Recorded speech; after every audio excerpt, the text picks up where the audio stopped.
Okay sir. అందరికీ నమస్కారం. భోగి, సంక్రాంతి, కనుమ అందరూ బ్రహ్మాండంగా కుటుంబ సభ్యులతో చేసుకోవాలని మనస్ఫూర్తిగా కోరుకుంటున్నాను. నేను జనరల్గా కుడి చేయి చేసిన దానం ఎడం చేయికి తెలియకూడదు అంటాను. కానీ ఈ సంక్రాంతికి నేను చేస్తున్న ఒక చిన్న పని నేను చెప్పాలనుకుంటున్నాను.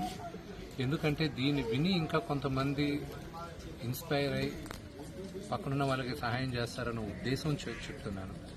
నేను ఒకసారి తిరుపతి నుంచి, అందరికీ తెలిసిందే తిరుపతిలో మోహన్ బాబు యూనివర్సిటీ ఉంది, నేను చూసుకుంటూ ఉంటాను.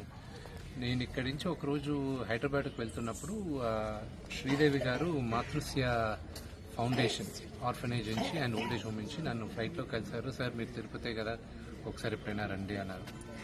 ఆవిడకి నిజంగానే చాలా హ్యాట్స్ ఆఫ్. ఆవిడ ఏ స్వలాభం లేకుండా ఆవిడ కేవలం ఆవిడ మంచి హృదయంతో ఆవిడ దాదాపు 120 పైన పిల్లల్ని, అనాథ పిల్లల్ని, ఆర్ఫన్స్ ఆవిడ చూసుకుంటూ ఉన్నారు.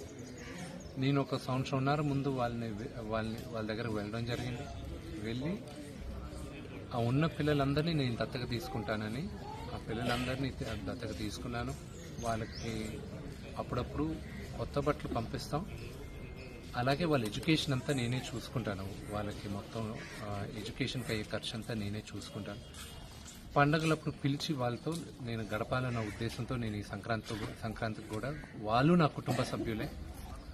వాళ్ళకు ఒక అన్నగా, ఇంటి పెద్దగా నేను ఇక్కడ వాళ్ళతో జరుపుకున్నాను. నా కుటుంబంతో ఎలా జరుపుకుంటానో వాళ్ళతోనూ జరుపుకున్నాను.